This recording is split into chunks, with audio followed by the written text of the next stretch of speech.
Hello, everybody. Today is May 13th, 2021. It is a Thursday, and this is SIG Instrumentation. We have a few items on the agenda today. Welcome. First thing, enhancements deadline is today. Woohoo! So, if you would like to enhance Kubernetes in the upcoming 122 release cycle, today is the day that you've got to get all of your acknowledgements in and approvals. Speaking of which, we have some KEPs for this cycle, which I will share, and we can super quickly go over. There's only 3 because 1 got dropped from the milestone.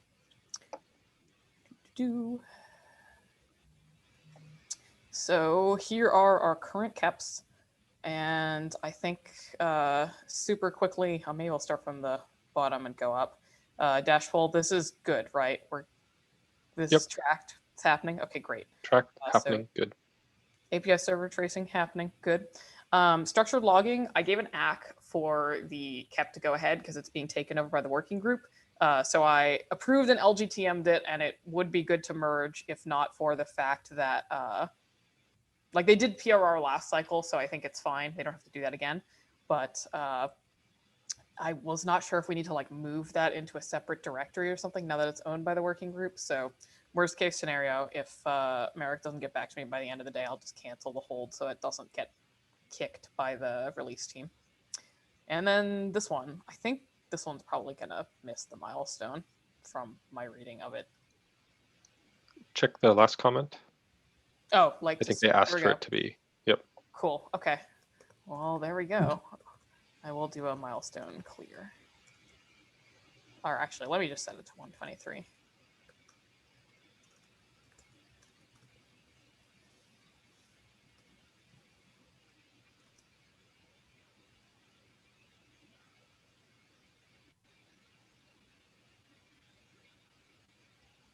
That's all I had for that. So we're tracking 2 things for 122. And this one technically isn't tracked by us because it's gone to the working group, woohoo, which I think just met this morning. I wasn't able to make the meeting. I had a conflict, but I hope that that went well. Any questions about KEPs before we move on in the agenda? Sounds like no. I will stop sharing my screen. Next item, we have Coffee Pack with review for Thing. You have the floor.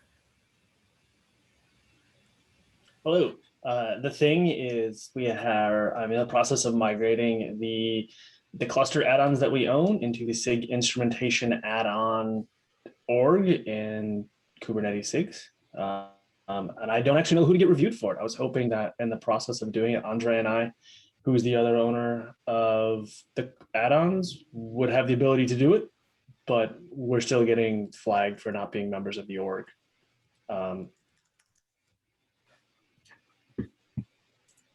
Is anyone here? Sorry, I'm muted. I know exactly probably what's happening. You're probably a member of Kubernetes, but not Kubernetes SIGs. I can submit a PR, or someone can submit a PR to add you to Kubernetes SIGs, and then it should be fine. Awesome. Because when I was reading through it, I thought that would just like... You don't need like special approval or anything if you're already a member of Kubernetes to join Kubernetes SIGs. It's just there are 2 separate orgs. So action. Add. So it's you and Monotech? Yeah.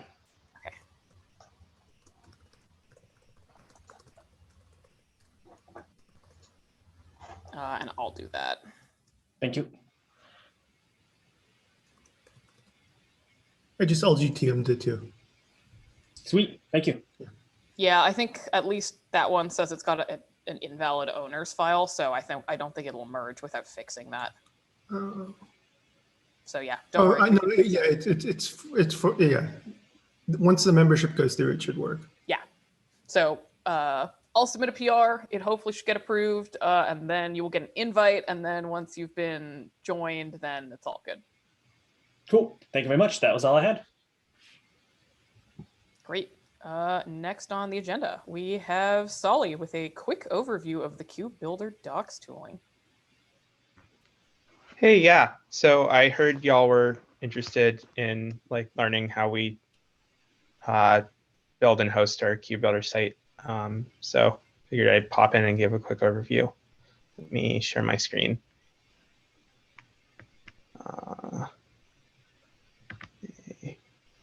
Just share this window. It's probably I can share this tab.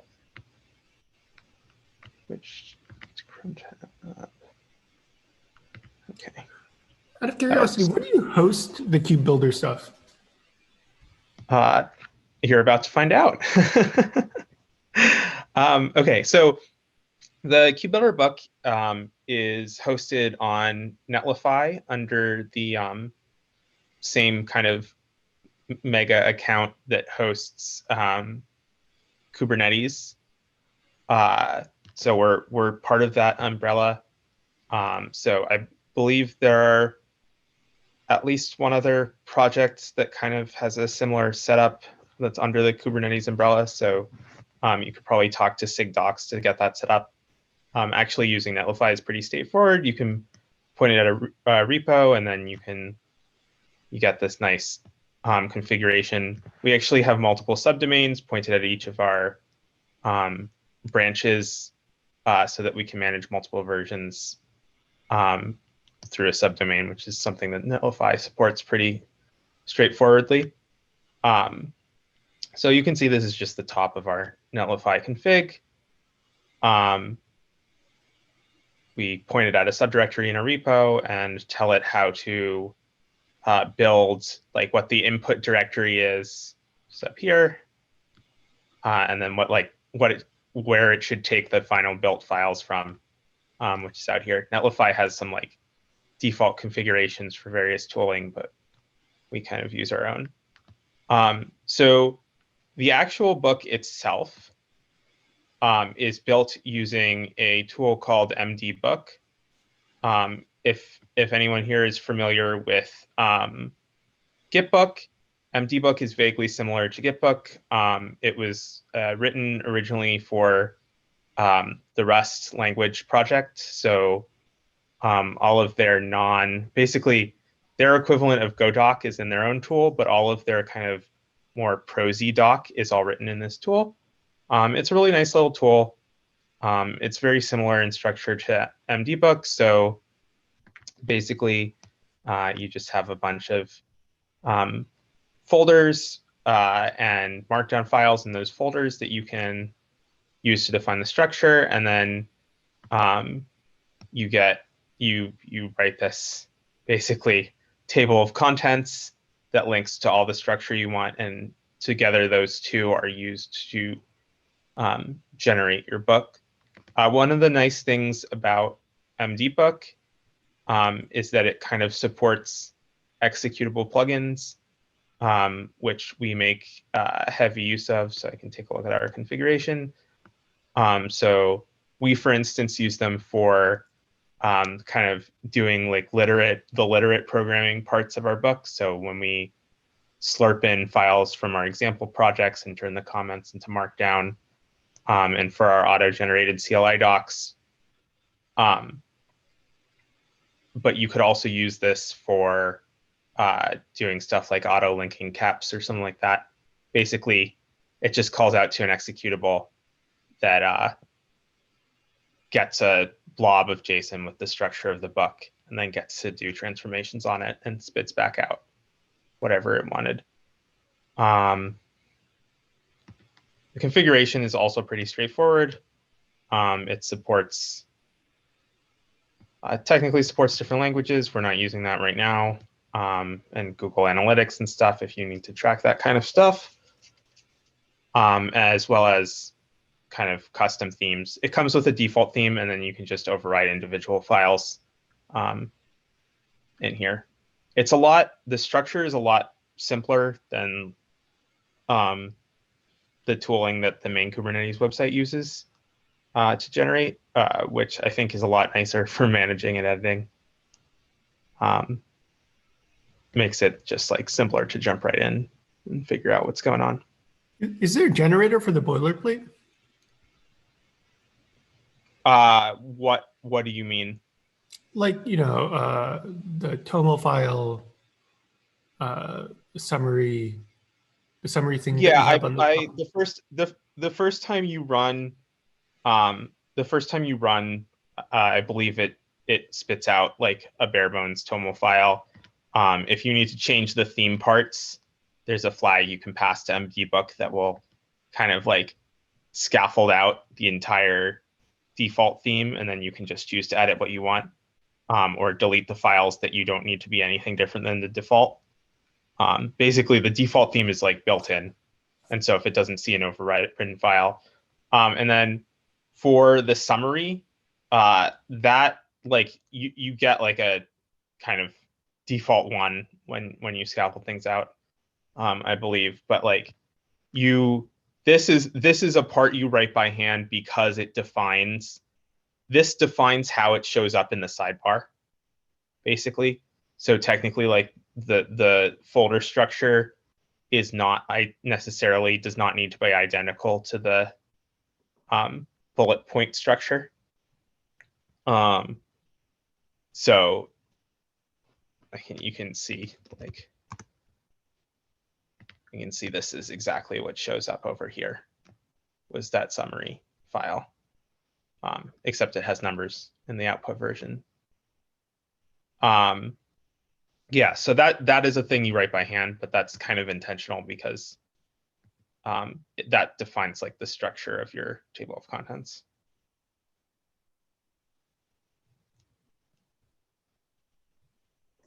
Nice. This is nice. Do you have a link to the thing that you used? Yeah, sure. I can drop some links in the agenda. So, that's the link to the tool. And I will also drop a link to our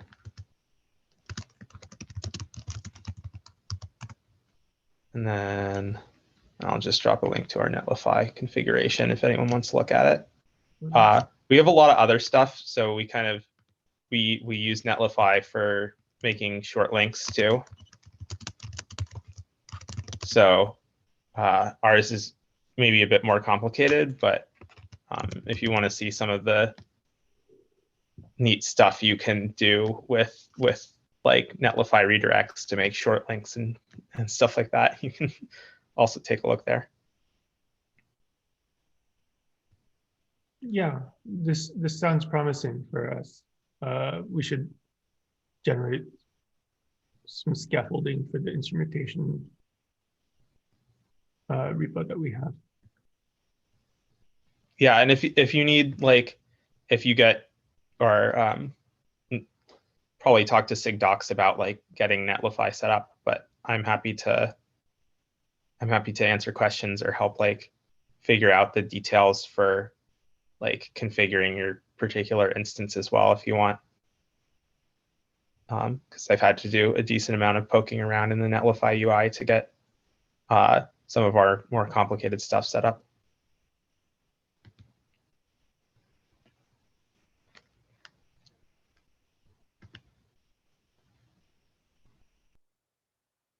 Thanks so much for sharing. That's awesome. Thanks, Ollie. Yay, there are notes in the docs too. Okay, looks like some items are coming in. Merrick, you want to talk about metrics in the kubelet, I think. Shouldn't you take that as node? That's a maybe question, but yeah, I just wanted to mention that we really, thanks to new contributors, especially Yunyang, we've moved and also to help with Damian, we've moved metric server implementation really forward. So we are currently targeting to migrate metric server to new metric resource endpoints in Prometheus format. But when started testing, we are finding some more issues related to that. So I just wanted to maybe bring that that topic with the proposal for endpoint and because this is so the overall proposal wants to add a new start time metric, which is not standard Prometheus metric, because like usually Prometheus count. So normally Prometheus doesn't use start time for any metric calculation, but this is something that we technically need for the metric server itself, and Prometheus is just a format. So I wanted to bring this discussion about overall. Yeah. So I'm looking at this cap, and this is, I guess, one of the ones that it looks like it's been languishing in alpha for a while, because according to the graduation criteria, it met alpha but not beta, and I don't know where it's currently at. So for beta, this is part of betas. We wanted to actually use it in the metric server. But be careful though about the start times, right? We need to truncate them when the container goes away, right? Otherwise, it's kind of a memory leak. What do you? yes, They can't just be like process start time, the Prometheus metric. It can't be. It has to be slightly more complicated.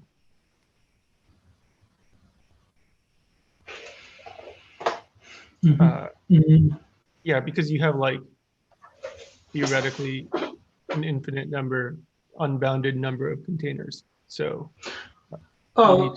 you need to truncate them.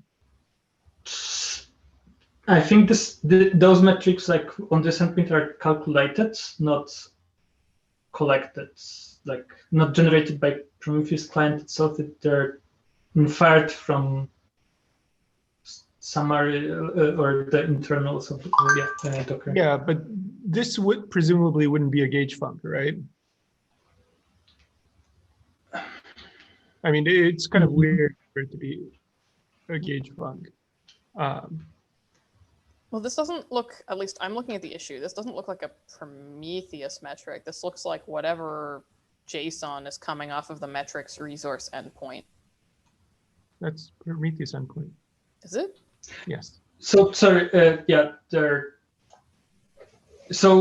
think two issues. One is related to more to how this metric. One is related to the proposal. Second one is related to problem with the start time itself that we found. Okay. I mean, I think it makes sense to have the start times. I'm just pointing out that there's going to need to be some special handling. Otherwise, we're going to leak memory. yeah, we do that with all the metrics on the metrics resource endpoint. One other thing we could consider, although it feels like we change this endpoint fairly regularly, is that while Prometheus format doesn't come with start times for cumulatives, the open metrics format does. And they're sort of closely related, but that's one of the main differences between the two. Can Prometheus scrape open metrics? The Prometheus client library, if I remember correctly, can emit open metrics, but they're different formats. Sure. Yeah. No, my question was, can the server scrape the open metrics format? The Prometheus server? Yeah. I believe so. Okay. Also, there is a process start time in Prometheus. It's process start time. Yes, that's correct. I'm saying that in open metrics format, a cumulative data point right. includes the start time of that cumulative metric. So it's more expressive than the Prometheus text format is. Right, which is the process start time. But anyways, Yeah, I don't know if it would be another breaking change to the endpoint. So I don't know if we actually want to do that. It's probably just as well that we expose the start time as a separate metric. You know, we could probably patch cumulative metrics to do this, since we have the wrapper already.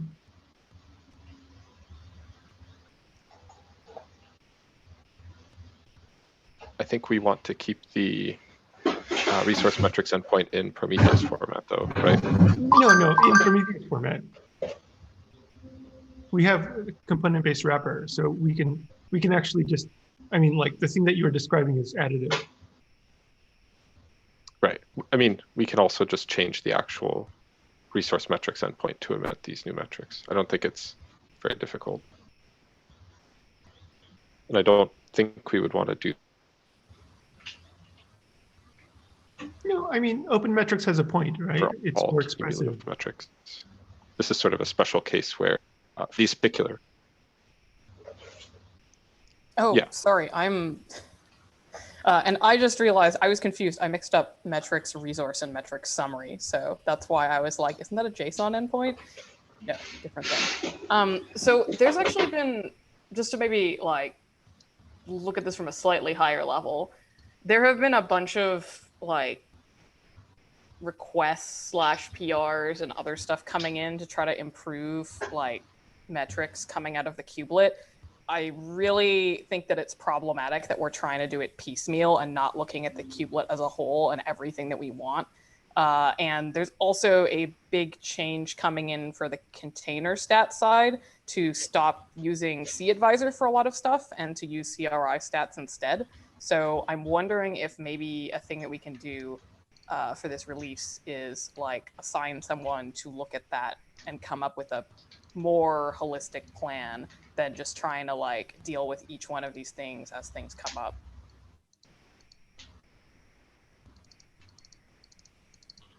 And I'm kind of vaguely staring in the direction of David.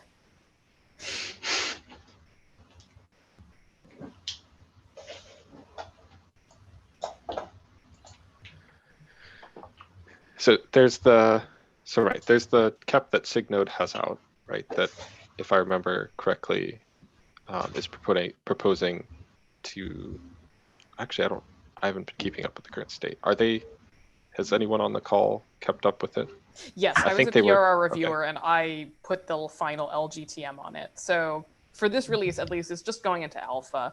But there's a bunch of metrics in CAdvisor that are like being duplicated by like the CRI stat stuff. So the proposal is to move over to just use the CRI stats in the future for those metrics. Yeah, I think that makes a lot of sense. Are there any changes to endpoints as part of that KEP? I don't recall. You'd have to look at the KEP. Okay. Also, like, these things keep getting iterated on, so I didn't really look over the detailed implementation of the latest. I was just doing the PRR. Okay. So there's that. Then I've seen at least like one PR come in to add more metrics for what's being tracked in the kubelet, like, for example, pods, but the naming I think is really confusing. And now we're seeing things with like container create times here. This may also intersect with some of the stuff going on with the CRI stats.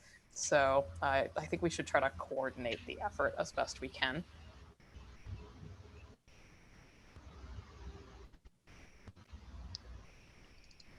Okay, I think we can probably consider them all piecemeal. I think they're each asking different questions. I think as long as we don't change the scope of the endpoint, which is for serving resource metrics, I think we can probably, yeah, I don't know if we need necessarily a higher level discussion about it. I do need to go take a look at the CAdvisor related KEP again in case that's changed. Okay. I think that's a reasonable place to land on this. So I think anything else we'll probably just need to hash out offline, comments on the issues and that sort of thing, because I don't think that we necessarily have everybody on the call here that we need. So thanks for raising that, Merrick. If you do decide to go to SIG and want me to attend, just let me know, and I can, because that's probably where this discussion needs to happen. Yeah, I agree, and I will be there. So we have 2 minutes left and nothing else on the agenda. We do have some new or occasional faces on the call. Does anybody want to say hi?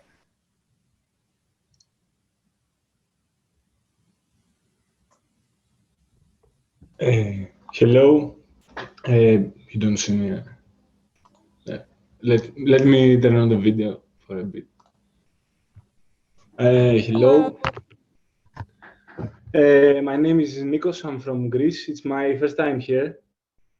I'm trying Welcome. to. Nice to meet you. I'm trying to catch up and maybe get useful if I can. I do it along with my job and a baby boy in the house. So if anything comes up and I can be of help, I would really like to get to catch up. I don't have. I'm working as a DevOps engineer, so I'm not sure. No, I'm not like a developer 100%. But if anything comes up, I'm here to learn more and maybe help. Sounds like me. I'm an SRE turned dev. You can attend. It might be helpful if you're looking for things to work on. We have a triage session every other week on Wednesdays. Okay. So it wasn't this week, but it'll be next week on Wednesday. And the time is on our calendar and on our SIG Instrumentation charter page. Okay, great. Thanks. Hope to see you there. I will be there. Anyone else want to say hi? Hi, my name is Christine. I'm from Iceland. Just curious on how to get involved with the SIG instrumentation, so I'm just lurking at the moment. Thank you. Well, same to you. Welcome, Kristen. Nice to have you. I'm going to stop the recording.